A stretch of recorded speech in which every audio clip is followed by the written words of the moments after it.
Hello, my lovelies. Today we will read Chapter 7 of the Fanfiction Vinum, written by Striker Sky. As we approached the strawberry patch on another cloudy day, with the looming threat of rain, my desire to go canoeing grew stronger. However, my brothers always preferred me to be with them, and since canoeing was low on their list of preferred activities, we usually reached a compromise. Despite the looming rain, I had mastered the art of growing strawberries, and surprisingly, I had also discovered the ability to water them. This newfound skill impressed both Castor and Pollux. Percy Jackson. Kieran's call reached my ears, and I straightened up from the dirt. Castor and Pollux, ever watchful, followed suit. I reached a smile with them, both reluctantly to venture too far from my side. Pollux, Castor, go about your day. I'd like to have a conversation with Percy. Kieran instructed. Castor and Pollux exchanged uneasy glances, but hesitated to part from me. Their protective instincts were apparent. We'll be close by, Pollux assured Kieran. Just let us know if Percy needs anything. Kieran nodded in agreement, acknowledging their loyalty. As my brothers reluctantly retreated, I couldn't help but feel a sense of gratitude for their unwavering support. Kieran approached me with a wise and claiming presence. Percy, I wanted to discuss your recent encounters with the water, particularly the incident during the capture the flag game. I furrowed my brow, reflecting on the peculiar behavior of the ocean. Yeah, it was strange. The water seemed to possess a mind of its own, I said, scratching my head. Has Mr. D spoken to you about it? I shrugged, unable to recall the details of what happened. One moment I found myself submerged in the lake, gripped by panic, and I was certain I swallowed some of the water. However, it was odd. After all the frantic struggling, it was as if I could breathe moments before I passed out. No, I replied. I secretly planned to ask my dad later. Well, Mr. D and I have something to discuss with you. Sure. I'll get Pollux and No, that's not necessary. It's somewhat private, but they don't like it when I'm too far. Your dad will be there, Percy. No need to worry. I glanced back at my brothers, feeling their eyes on me. Okay, sir. I mouthed to them, be back. Pollux shook his head. Okay. I followed Kieran to the cabin, the one I had landed in after being attacked by the Minotaur. I scanned the surroundings, searching for my dad. As we stepped into the outside patio, I spotted him, casually sipping on his Diet Coke. With sunglasses resting on the table, I almost called out to him, but instead I held my tongue. Kieran glanced toward the lake and positioned himself between me and Dad. For months now, Zeus and Poseidon have been in an argument about the location of the masterboard. He began. I waited for my dad to contribute. The symbol of Zeus' authority has been stolen, Kieran continued. By you, Dad said seriously. What? I exclaimed, confused and almost screaming it. Just wanted to make sure you were listening, Dad said with a smirk, but I did not appreciate being called a thief a joke. I shot him a sharp glare, but if the board isn't returned by the summer solstice in a week, there will be a war. Kieran continued, ignoring Dionysus' joke. That is your quest, he declared with force. It felt like too much for me. I turned to my dad, hoping for a hint of jest in his eyes. You're joking again? I asked him. Recalling his previous mention of sending me on a quest, but it being one day far in the future. It's urgent, kid, he replied. Kieran added, you must leave immediately. My eyes widened. Leave? Leave for where? Dionysus sighed. There is a rumor Hades might have it. It's Hades, I exclaimed. Yes, was Kieran's reply. The borders of Hades in the underworld. I repeated, unsure if I heard it right. It felt so unreal. I know it sounds daunting, a voice told me. I shook my head, not wanting to believe what I was hearing.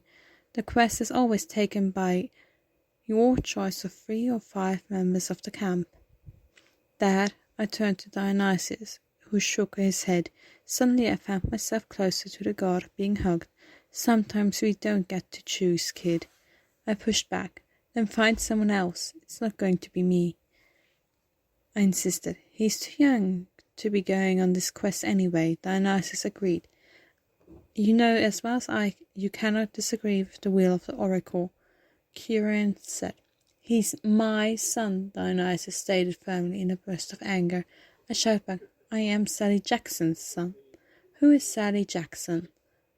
Dionysus asked. Bewildered, I looked at him in confusion. My mother, I replied, baffled. Before he stood taller, I assumed it was just a cruel joke. So she is the one who cared enough to call herself my mother. She's the one who got herself killed so I could be safe here. It grew quiet. Hey, everybody. We returned to see Grover. Grover, now is not the time, Kieran said firmly, sensing the tension. My anger continued to escalate, along with the frustrated tears. I pushed past them, determined to block out the news. Sorry, sir, but I have news, Grover insisted. Grover? Kieran warned, but he continued, Sally Jackson is alive. The words rushed out, and I could hardly believe it. It had to be a lie. It looked like she died, but it only looked that way, Grover explained. Grover? Dionysus warned, harsher this time, as if there was a godly threat in the air. Grover ignored them, focused on me. Your mother was stolen by Hades, which means she's with him now in the underworld. It's where they want you to go, isn't it? I was silent. She's alive. She could come back. We could go home. I think you can bring her back, he finished. The revelation hung in the air, the weight of the possibility sinking in. The silence stretched as I processed the words. Bringing my mother back from the underworld was an overwhelming thought, filled with hope and uncertainty. The gravity of the quest shifted from the burden to a potential lifeline. I could have my family back. Dionysus POV. Percy refused to engage in conversation with me. This was precisely why I disapproved of this quest. He was a kid, and unlike anyone else in this camp, Percy was new to it all. A relative newcomer, still a novice in every sense. He was a wild card, possessing powers he had no understanding of, nor their origin. I wanted to help him figure it out before he embarked on a quest, to give him some sort of advantage beyond wielding a sword and avoiding starvation on the road. All I have were vague clues. Percy had to be done and received his prophecy. I walked over to the area where he would make his choice of whom to bring. I could rely on Castor to ensure they didn't get hungry, and Pollux to keep them both safe. However, the clues I had about Percy's powers were scant. Water seemed to cling to him, his strawberries tasted salty like the ocean, and his appearance lacked any distinctive features. I began to wonder if he took after Sally Jackson more than I initially thought. The only truly remarkable thing about him were his eyes, reminiscent of my uncle's. My brain halted in place. Full stop. It couldn't be. Yet with the capricious nature of the gods and the inability to keep promises, I knew it just had to be true. Percy Jackson was the son of Poseidon, and I had claimed him as mine. No wonder the ocean was upset with him, even when it wasn't his fault. Gods didn't take kindly to being ignored, and Percy was disregarding his dad, one of the big three. As the realization hit me like a tidal wave, I couldn't shake the weight of my own claim. Percy Jackson, a demigod, not just any demigod, the son of Poseidon, led to the question of why. Why didn't his real parent claim Percy? Sure, it was against the rules, but now might have been a good time to let him know, especially before he embarked on a dangerous quest, without the knowledge of his true lineage. Did it mean I had to tell him? I chose to ignore the pressing question about revealing Percy's parentage for the moment. My focus needed to be on Percy as he deliberately over his choice of companions on this quest. Having already received his prophecy, Percy stood amidst the crowd, smaller than most, with Pollux by his side. The questions swirling in Pollux's mind were evident, wondering why his new brother was now burdened with a quest. Pollux's piercing violet eyes locked onto mine, and for a moment I couldn't meet his gaze. Instead, I turned my attention to Percy as he made his decision. Kieran spoke to him, delivering the customary speech about the gravity of his choice. Without hesitation made his decision. Annabeth, he declared, leaving me baffled with the unexpected choice. If the mission requires someone to push me down a flight of stairs for it to succeed, I need someone who won't hesitate to do it. Percy explained in a hushed tone that only I could hear. His words felt like a stab to the heart. Anyone else? Kieran asked. Unexpected came the name forth. Grover, that's it. Percy declared, leaving Pollux with an air of confusion and disappointment. As the others filed away, Pollux hesitated, unsure of what he had done to not be chosen by his brother or his twin to keep him safe. Once they were all gone, I couldn't contain my disapproval. I don't approve of this quest, I declared. Kieran responded, it could lead to the world's destruction, and you disputed. I spat out. Come here, Percy. I didn't mean to direct my anger at him, but the boy approached me fearfully. Placing my hand on his back, we were about to have a conversation without Kieran whispering in his ear. Percy remained oddly quiet as I led him to the secluded place where I spent my time away from my duties as a camp counselor. A realization struck me. This was the first time I brought a camper who wasn't my child to the spot. Clutching the can tighter, I hadn't revealed to Percy that he wasn't really my son. That conversation would wait for another time. I'm going to disapprove of this quest. I began, feeling the weight of the discussion hanging over both of us. You can't, Percy interrupted, his shout filled with worry and fear. Likely for his mother, unless you take Pollux and Castor, I demanded, his hands clenched in a fist. Defiant pout on his face. I can't, he whispered. I sighed. I knew I wouldn't. It wouldn't be easy. The kid was determined. I need a drink, I muttered. I'm not getting you more wine. Fine. Percy told me stubbornly. Fine, just stay here, I replied, not asking him to fetch me wine. But I needed something, and a Diet Coke would have to do. That's all you'll ever needed from me for, he said sharply, as I turned back.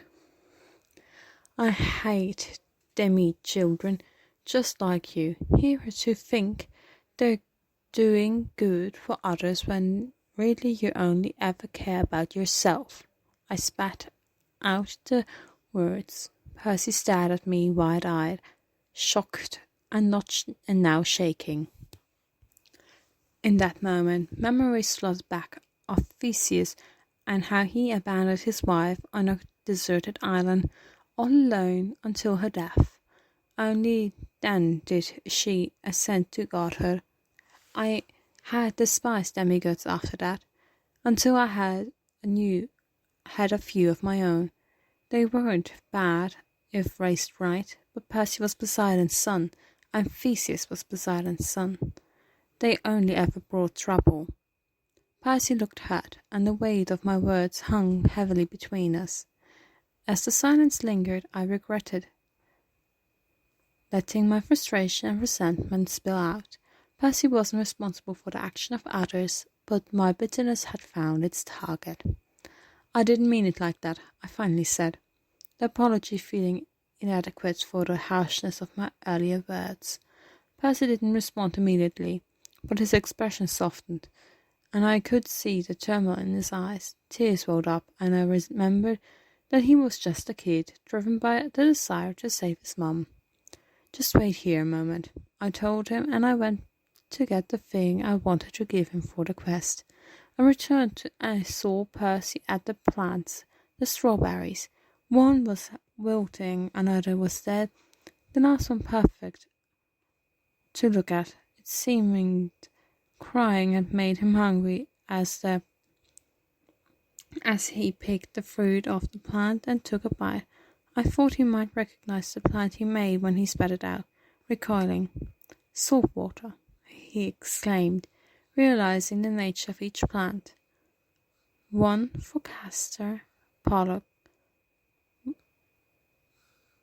One Castor, Pollux, or Percy had grown, my sons. I pointed to each one. The wilted one is Castor's. He couldn't get the berries to grow, I said, taking a step closer to Percy. Exclaimed the plants. This one is Pollux. He overgrew it and it died, I explained, recalling the child's face and the horror. This one? I hesitated, but there was no need to explain. It's mine. It's a tradition to grow strawberries here at camp, Percy mused, bitterly putting down my treasures. No, for you, Castor and Pollux. I don't have many demigods for kids, I admitted. Percy looked at me with questioning eyes. Why? He asked. I wanted to bite my tongue off, but I couldn't lie to the kid. Do you know the story of Theseus? I inquired. He slayed the Minotaur? Percy guessed, and I managed to smile despite discussing my enemy. He did. He also died, like all heroes. He abandoned his wife on a deserted island and, Percy realized in a moment as if a wave had hit him. Ariadne, your wife. He remembered, and I would explain more to him one day. Percy's expression shifted, and the weight of outstanding settled on him. So that's why you don't like demigods, he said softly, connecting the dots between the story of Theseus and my bitterness towards those with divine parentage. I don't hate them, not the ones raised right, I clarified, placing my hand on Percy's hair. I told myself that day I would never be outnumbered by kids to parents. Claiming Percy hadn't been something I would have anticipated or planned for. Wait, but you had 3 kids, Percy pointed out. I rolled my eyes and lied. Never said I was good with numbers. I didn't want him to know that he was an accidental adoption. Dad, Percy began, looking at me seriously, I have something I want to tell you. That was chapter 7, and I hope you will join me next time. Bye-bye.